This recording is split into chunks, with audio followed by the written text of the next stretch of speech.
आज की कहानी में हम मेरे सबसे फेवरेट एक्टर महाभारत के हैं जो कि श्री कृष्ण और हमारे सबसे प्रिय कर्ण की दोनों की बात करना चाहते हैं कि मरते समय कर्ण ने श्री कृष्ण से क्या पूछा और उन्होंने क्या जवाब दिया।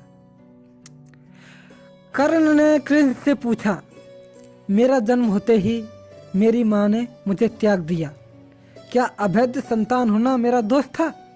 द्रोणाचार्य ने मुझे सिखाया नहीं क्योंकि मैं क्षत्रिय पुत्र न था। परशुराम जी ने मुझे सिखाया तो सही, परंतु श्राप दे दिया कि जिस वक्त मुझे उस विद्या की सर्वाधिक आवश्यकता होगी मुझे उसका विस्मरण होगा, क्योंकि उनके अनुसार मैं क्षत्रिय न था। केवल संयोगवश एक गाय को मेरा बाण लगा और उसके स्वामी ने मुझे श्राप दिया, जबकि मेरा कोई दोष न था। द्रौपदी स्वयंवर में मेरा अपमान किया गया। माता कुंती ने मुझे आखिर में मेरा रहस्य बताया तो अपने बेटों की जान बचाने के लिए। जो भी मुझे प्राप्त हुआ है दुर्योधन से हुआ है, तो अगर मैं उसकी तरफ से लड़ूं तो मैं गलत कहाँ हूँ? श्री कृष्ण ने उत्तर दिया, कर्ण, मेरा जन्म कारागार में हुआ। जन्म से पहले ही मृत्यु मेरी प्रतीक्षा की घात लगाया थी। जिस रात मेरा जन्म हुआ उसी रात माता पिता से दूर किया गया। तुम्हारा बचपन अड़ेक, रथ, घोड़े, धनुष और बाणों के बीच उनकी ध्वनि सुनते बीता। मुझे ग्वालों की गौशाला मिली, गोबर मिला और खड़ा होकर चल भी पाया। उससे पहले कई प्राणघातक हमले झेलने पड़े।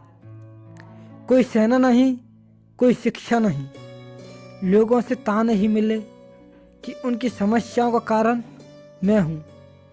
तुम्हारे गुरु जब तुम्हारे शौर्य की तारीफ कर रहे थे, मुझे उस उम्र में कोई शिक्षा भी नहीं मिली थी। जब मैं 16 वर्ष का हुआ तब कहीं जाकर ऋषि संदीपनी के गुरुकुल पहुँचा। तुम अपनी पसंद की कन्या से विवाह कर सके। जिस कन्या से मैंने प्रेम किया वो मुझे नहीं मिली और उससे विवाह करने पड़े जिनसे मेरी चाहत थी या जिनको मैंने राक्षसों से बचाया था।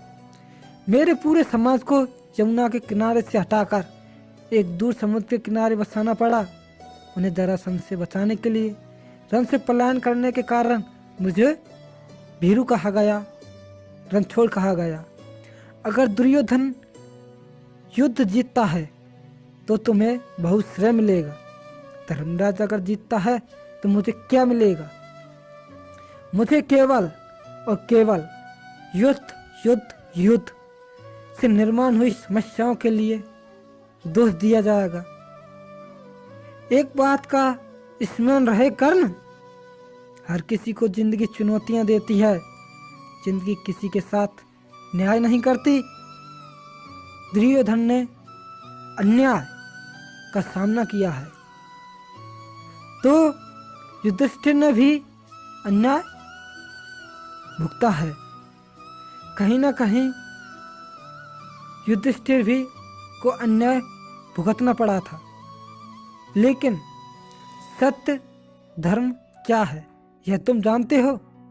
कोई बात नहीं, अगर कितना ही अपमान हो, जो हमारा अधिकार है वो हमें ना मिल पाए, महत्व इस बात का है कि तुम उस समय उस संकट का सामना कैसे करते हो।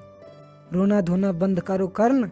जिंदगी न्याय नहीं करती, इसका मतलब यह नहीं होता कि तुम्हें अधर्म के पथ पर चलने की अनुमति रहे। इसलिए हमेशा अधर्म को छोड़कर धर्म के रास्ते पर चलना चाहिए कर्ण। ये बात संपूर्ण बात है श्री कृष्ण ने अर्जुन को मृत्यु समय बताई थी, जो कि उसके सवाल से उनका मन संतुष्ट हुआ।